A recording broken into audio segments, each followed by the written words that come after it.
Hey, it's Norm from Tesla.com. I'm here at GDC 2014. One of the big surprise announcements was that Sony has its own virtual reality headset. I'm here with George Andreas. You're a creative director at Sony Computer Entertainment. That's correct, yes. And you guys have a virtual reality headset that's working right now. Yes. It's been rumored over the last few months, and I think it's it's the first public outing, so people get to see it for the first time. Very excited to be here. I'm very excited to be showing it to the public and to kind of make those rumors a reality, I guess. So yeah, it's called Project Morpheus. Project Morpheus, that's based on the Lord of Dreams, the Sandman. Lord of Dreams, yes. Some people kind of relate it a little bit to the Matrix movies as well, but yeah, Lord of Dreams. It's about kind of projecting and a little bit of a deity, new worlds, new things to experience. So. And it's an HMD that works with the PlayStation 4. That's correct. Yes. This is something you guys have been developing for a while now. Where did this start, and what was the design approach? So there was a talk given the other day, Shuhei, leader of the Worldwide 2 Days. He basically was talking about the development of the kit has been nearly 2 or 3 years now. So it's something that's been in the background. The teams at Sony have been working very hard to try and make it a reality. I guess with all electronics companies, especially with Sony, always looking to do new things and try and forge ahead and look for the next big thing. So I think once we started putting some demos together and we got to see some traction internally, there were a few disbelievers. It took a while to kind of get people to believe in it, but I think once you got the great demos there, the demos were able to really punctuate how fantastic VR really is. And so yeah, so in terms of the technologies, what are the technologies that make VR possible now? That sense of presence that you guys want to achieve. Yeah. I mean, PlayStation 4 obviously had to come out first because it's an accessory for that. But what in terms of the head tracking, in terms of display? So there's a lot of things. Obviously, we have a very low latency. That's one of the big key things, really, to try and stop things like nausea. We also have a very fast frame rate as well. So all of these factors combined together. We have two 1080p screens, obviously. There are two 1080p There's screens? Two 1080p screens, so high resolution. And all these factors come together to try and make the experience as believable as possible.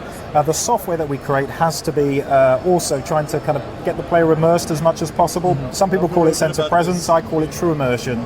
But true immersion is something that allows players to actually adopt a persona, to be in the experience and to be experiencing it in a way that they would if they were there in the real world. And all of these elements together, things like motion tracking, being able to move your head to the left and to the right. As you can see with these new headsets, we have LEDs at the back as well, so we can track 360-degree rotation.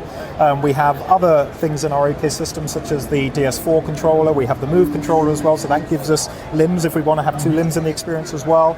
So all of these things can add together to make a very immersive experience. I want to get into the technical details. Let's start with the display. You said 2 1080p displays. Yes. It's 960 by 1080 for each eye? That's correct, yes. And you guys are using an LCD. What's the advantage of using an LCD over an AMOLED in terms of the RGB stripe and the screen door effect? So I think it's more to do with the refresh and the ability to just get a very clean image. What's the refresh rate you guys are using? Oh, I'm not quite sure off the top of my head. Okay, actually. but it's a high enough refresh rate. It's high enough, yes. And it'll be very smooth, yes. Okay, and then you guys are using custom-made optics for field of view? That's correct, yes. What degree field of view will your eyes be able to see? So there is somebody else we can get involved. It's more technical if you wanted to go into all those technical specs. I'm not sure we're releasing too much of that information today, but we can talk a little bit more about that. All-encompassing field of view. It is, yes, and we'll be able to turn all the way around as well and be able to see things that are behind you as well. So yeah, 360-degree view. 360 degrees. So it uses the camera, and it's IR based? Yes, it is, yes. So IR LEDs all around? All the way around, from the front and to the sides and around the back as well. So as I said, we'll be able to turn all the way around, and we'll